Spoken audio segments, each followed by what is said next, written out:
Jiwaku Bukan Jiwaku, Mencintai Dua Jiwa oleh Fujika, chapter 12. Dukung channel ini dengan cara like, subscribe, komen, dan share. Terima kasih. Kasihan Nona Nindi, ia harus menerima keadaan yang mungkin menyakitkan untuknya. Batin Cheryl menatap Iba. Dokter, sekarang tanggal berapa? Diandra bertanya demikian sebab ingin tahu sudah berapa lama ia terbaring koma. Hari ini hari Jumat, tanggal 15 Mei 2021. Manik Nindi membola. Diandra terkejut mengetahui ia telah tidur selama 6 bulan. Sungguh tidur yang sangat panjang. Jangan khawatir, kamu tidur belum sampai seminggu. Celutuk Hans tersenyum ramah, bermaksud berkelakar kepada Nindi. Kamu berkata apa, Hans? Aku sudah tidur selama 6 bulan. Kamu bilang belum cukup seminggu. Gumam Diandra membatin. Nindi pun tersenyum. Benar kata dokter, aku tidur belum lama. Oh iya, apa di rumah sakit ini ada pasien yang tidurnya sudah lama, dokter? Tanyanya selidik. Diandra ingin mengetahui di mana tubuhnya saat ini berada. Dokter, Diandra mencoba menyadarkan Hans dari lamunannya. Itu ada. Hans menjawab dengan terbata. Ia ragu memberitahukan Nindi. Namun karena Nindi adalah pasien yang sedang amnesia, pikirnya, ia pun membeberkannya. Siapa? Dia sahabat saya, Nona. Dia juga mengalami. Boleh aku menjenguknya? Diandra memotong kalimat yang akan diucapkan Hans. Tapi... Tolonglah dokter, aku boleh ya menjenguknya? Sebentar saja. Lagi-lagi Diandra menghentikan perkataan Hans.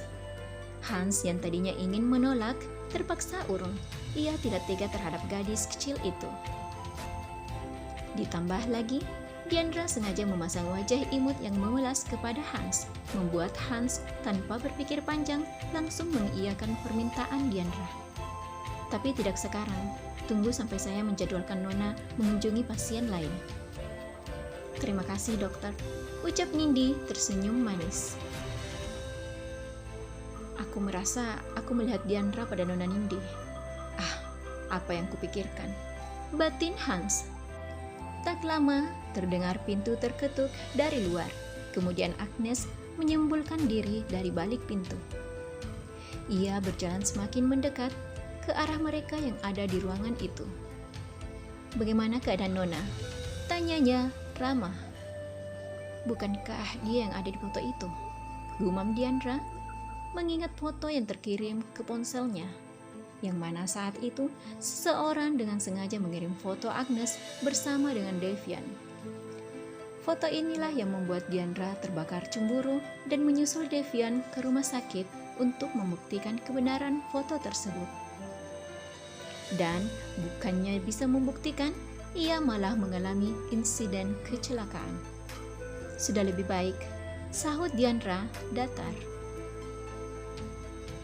Ada apa dengan Nona Nindi? Dia tampak tidak menyukaiku. Mungkin perasaanku saja. Gumam Agnes membatin. Kebetulan kamu di sini. Ada yang ingin aku katakan. Lebih baik kita ke ruanganku saja. Ajak Hans ke Agnes. Baiklah. Nona Nindi, aku dan dokter Agnes keluar dulu. Kondisi Nona belum sepenuhnya pulih, jadi Nona harus lebih banyak beristirahat. Suster Cheryl akan selalu di sini menjaga Nona.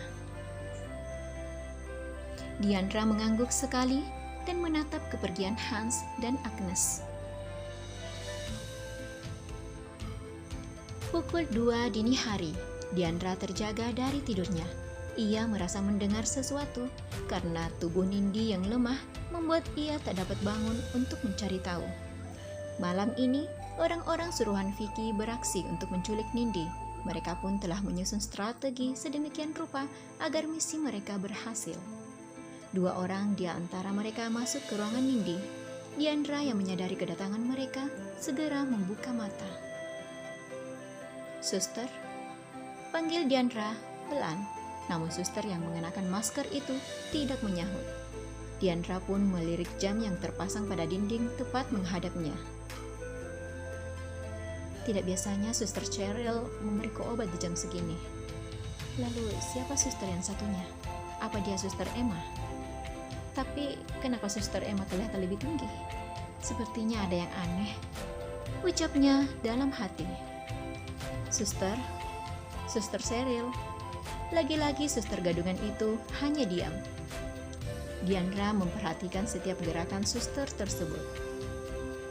Sampai akhirnya, ia tak sengaja melihat mata dari suster gadungan itu. Diandra pun terkejut, sebab ia tahu bola mata milik suster Cheryl tidak seperti itu. Hans menugaskan suster Cheryl yang menjagaku malam ini. Kenapa ada suster lain? Kemana suster Cheryl? Apa suster Cheryl sakit? Atau ada keperluan yang mendesak yang harus dia selesaikan? Tidak, aku mengenal suster Cheryl. Suster Cheryl perawat yang bertanggung jawab, dan dia juga bukan perawat yang mudah menyerahkan tugasnya kepada orang lain. Lalu siapa mereka? Batin Diandra bermonolog. Siapa kalian? Diandra memberanikan diri bertanya, membuat kedua perawat gadungan itu saling menatap. Karena tak kunjung mendapat jawaban, Diandra pun menjadi yakin dengan apa yang ada di pikirannya. Tolong! Diandra berteriak sekuat tenaga, sehingga kedua orang suruhan Vicky gelagapan. Dan obat yang hendak mereka suntikan ke selang infus Nindi terjatuh. Karena terdesak, mereka kemudian meletakkan botol infus di dekat tubuh Nindi dan menutup tubuh Nindi dengan selimut. Lalu bergegas mendorong brangkar yang dipakai Nindi keluar ruangan. Beruntung, aksi penculikan itu dapat digagalkan. Xander dan beberapa anak buah Paman Josh yang memang ditugaskan secara diam-diam oleh Xander untuk mengawasi ruangan Nindi mendengar suara minta tolong Diandra. Sehingga Xander dan lainnya segera tiba di tempat tepat waktu. Kedua orang suruhan Vicky itu berniat untuk kabur, tapi segera dihadang oleh anak buah Paman Josh. Setelah melalui duel yang cukup panjang, kedua perempuan yang berpakaian perawat itu pun dapat dilumpuhkan. Xander segera membuka selimut yang menutupi seluruh tubuh Nindi. Di saat yang sama, Hans pun tiba bersama dengan Devian. Ada apa ini? Tanya Devian menatap satu persatu orang yang ada di sana. Dan tatapannya berakhir pada Nindi yang juga menatap Devian. Tatapan mereka saling mengunci. Untuk sejenak, Diandra melupakan apa yang tengah dialaminya. Hatinya berdesir merasakan kerinduan yang teramat dalam. Ingin rasanya ia menghambur ke pelukan suaminya, melepaskan kerinduan yang seakan membunuh. Suara dehewan Hans membuat tatapan keduanya terlepas dan beralih menatap Hans. Apa yang terjadi? Tanya Hans ke Xander. Xander pun menjelaskan apa yang didengar dan dilihatnya. Di waktu yang bersamaan, kedua orang suruhan Vicky digelandang ke hadapan Xander. Mereka hanya berdua, Tuan, beber Black ke Xander. Hans memperhatikan penampilan kedua suster gadungan itu. Ia pun mengernyit, menyadari sesuatu. Lalu di mana suster Cheryl? Tanyanya. Seketika, Black mencengkram kerah baju anak buah Vicky untuk memberitahukan keberadaan suster Cheryl.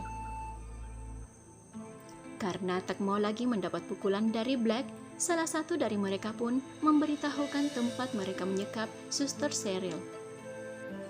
Astaga, seru Hans dan segera berlari ke gudang yang telah lama tidak terpakai yang terletak di belakang rumah sakit itu. Tuan, bagaimana dengan mereka? Tanya Black. Bawa dan kurung mereka. Black mengerti dengan maksud Xander dan segera membawa anak buah Vicky ke markas Eagle Eyes. Eagle Eyes adalah organisasi yang didirikan oleh Tuan Alexander dan saat ini diketuai sementara oleh Paman Josh. Di dalamnya terhimpun orang-orang kompeten dan ahli di bidangnya masing-masing. Namun hingga saat ini, Paman Josh masih berharap ada ahli waris dari Tuan Alexander yang akan memimpin Eagle Eyes kelak. Setelah Black dan beberapa anak buah Paman Josh berjalan menjauh, Xander pun mendorong Brangkar Nindi kembali ke ruangan sebelumnya dibantu Devian. Aku Devian, aku pemilik rumah sakit ini. Devian memperkenalkan diri dan masih berdiri di samping Brangkar Nindi. Lalu Sander pun melakukan hal yang sama, membalas uluran tangan Devian. Terus dukung channel ini dengan cara like, subscribe, komen, dan share. Terima kasih.